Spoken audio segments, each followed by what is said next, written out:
गेले 4 वर्ष झालं प्रशासन आहे. आम्ही रिटायर होऊन 4 वर्ष झाले. 4 वर्ष उद्या रिटायर होईल, पण सगळं महानगरपालिकेतून तुम्हाला समाजसेवा करून दिली नसेल ना तुम्हाला.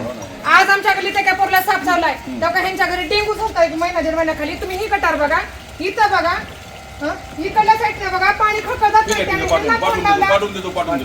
त्याचा विषय नाही. 4 वर्ष जरी नाही नसलं तरी मी तुम्हाला महानगरपालिकेतून सेवा करा म्हणून कोणतं दिली. अगं पण तू जेव्हा सांगितलं तेव्हा आम्ही केलेलंच आहे ना का? केलेलं आहे, पण मी काय सांगायला, तुम्ही इथपर्यंत आलात काय? तुम्हाला फोन केला माणसाने, आता त्यांना माहिती का ते माणसाने का तुम्ही केलं?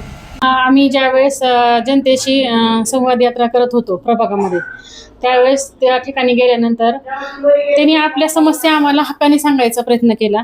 आणि ती समस्या सांगणारे दुसरे कोणी नाही, माझ्या खूप जवळची हक्काची मैत्रीण आहे ती.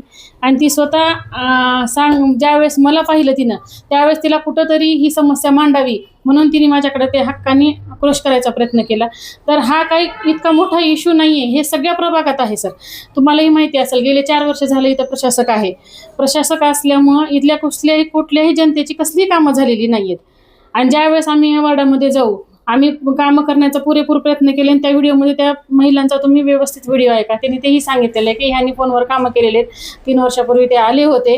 म्हणजे ते पूर्ण जर आपण क्लिप बघितली तर त्याच्यामध्ये तुम्हाला दिसू येईल. राष्ट्रताईंनी असं काय सांगितलेलं आहे त्या क्लिपमध्ये की तुम्हाला जरी ताई काही म्हणलं असेल तर ताईला माहिती आहे की आमचं मतदान त्यांनाच आहे, हे सुद्धा त्याच्यामध्ये वाक्य आहे. तर हे माझा हा व्हिडिओ सोशल मीडियावर एवढा व्हायरल करून जर विरोधक आणि आमच्या काही लोकांना जर फायदा मिळत असेल तर नक्कीच त्यांनी त्याचा फायदा घ्यावा. मला त्याच्यामध्ये काही हे नाही आहे. पण मला एक सांगायचं आहे की ज्यावेळेस मी वार्डामध्ये फिरेन तर हे प्रश्न वारंवार उद्भवणारच आहेत. कारण गेले 4 वर्ष प्रशासक नसल्यामुळं प्रत्येक वार्डामध्ये अशा अडचणी आहेत. हा माझा प्रभाग क्रमांक 16 नाही, हे पूर्ण प्रभाग 18च्या 18मध्ये अशाच अवस्था आहेत. कुठं लाईट नाही, कुठं कचऱ्याची व्यवस्था व्यवस्थित झाली नाही, कुठं नाल्या काढल्या गेल्या नाहीत. कारण कोणावरही त्यांच्यावर कुणाचंच वचक नव्हतं, त्याच्यामुळे हे कामं झालेली नाही आहेत. तर ह्याच्यामध्ये काही खूप मोठा इश्यू नाही आहे की व्हिडिओ व्हायरल करून त्यांनी असं म्हणले. जनता सगळी म्हणणारच आहे, ह्याच्या पुढेही मी जाणार आहे, जनतेला फेस करणार आहे. तो माझा परिवार आहे, माझ्या प्रभागातली जनता माझा परिवार आहे. आणि मी त्या परिवारासोबत समक्ष जाऊन ते जे बी अडचणी मांडतील ती मी त्याला सामोरे जाऊन स्वीकारणार आहे.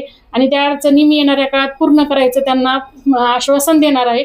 आणि मी आताही पुढेही व्हिडिओ निघणार आहेत, मी स्वतःच्या फेसबुकला टाकणार आहे. त्याच्यामध्ये काय एवढी मोठी गोष्ट आहे, मला तर काही वाटत नाही.